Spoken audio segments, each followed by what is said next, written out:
My biggest lessons and takeaways from Dan Peña. Wow, that's quite a quite an open-ended question. I've known Dan for 25 or 6 years now, somewhere around that, and I think we're both getting old. And there's been a huge amount that I've taken out of my association relationship with Dan over the years. And I would say one of the biggest lessons that I got out of that, one of the biggest insights, was perception is reality. And that really opened my eyes. Not just open my eyes in a way that allowed me to position myself in other people's realities, but also allowed me to be open to how other people were positioning themselves in my reality. And if you see somebody who is edified, if you see somebody who has been built up and then presented to you third-party authority, you hold them in such a regard. That's my perception, which becomes my reality. Bearing in mind, what he's pointing to is life is a subjective experience. If you believe in magic, you'll live a magical life. Two men sat behind prison bars, one saw mud, the other saw stars.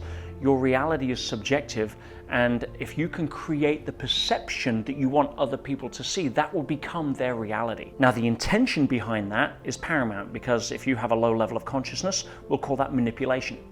If you have a high level of consciousness, we call that putting your best foot forward and trying to influence. There's no cut dry, black versus white kind of aspect to that.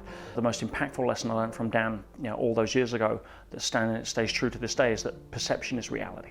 What would I say about Dan's work and how would I build upon that? Well, one of the challenges with Dan, apart from his insane intensity, which I think everybody now on social media has experienced, and I do put my hands up and be somewhat partly responsible for that, having introduced him to Brian Rose on London Real, and then seen Dan's career absolutely take off as like a second wave of his career through social media.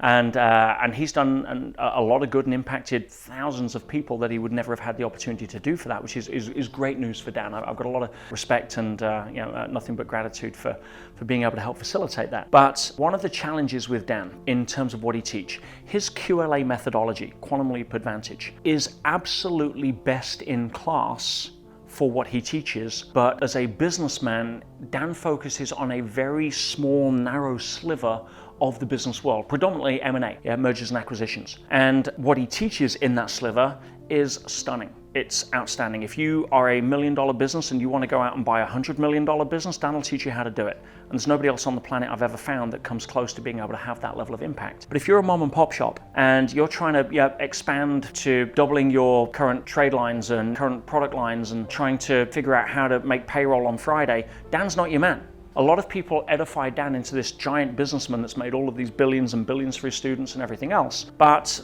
when it comes to the normal average business person, Dan's on a different planet and talking a different language. So, thinking that Dan has the answer to that, other than to motivate you off your ass because you're a beep, is not really that helpful. And that's great. Dan knows that. Dan knows what part of the business world he owns, and he owns it better than anyone else. But for your average, entrepreneurs, startup entrepreneurs, looking to start their business and scale it in a small way, Dan's stuff isn't for you.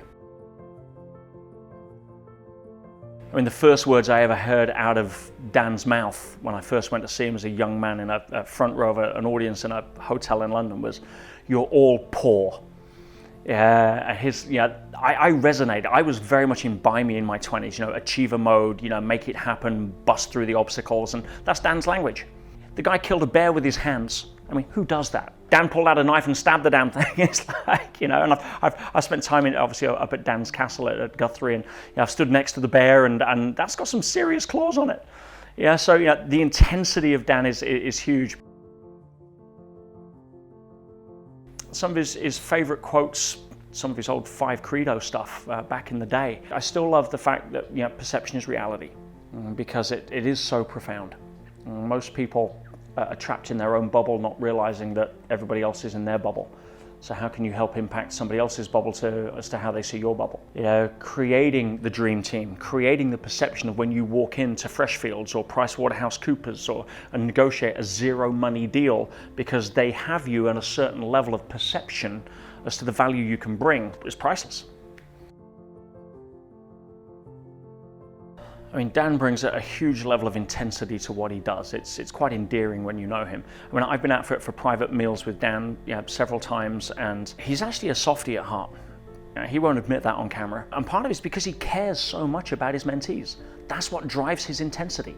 It's kind of a paradox. If he cares about you more than you care about you, he'll continue to do that until you do, and that frustrates him. Yeah, it gets his blood boiling, and that's his trademark. It's because he cares.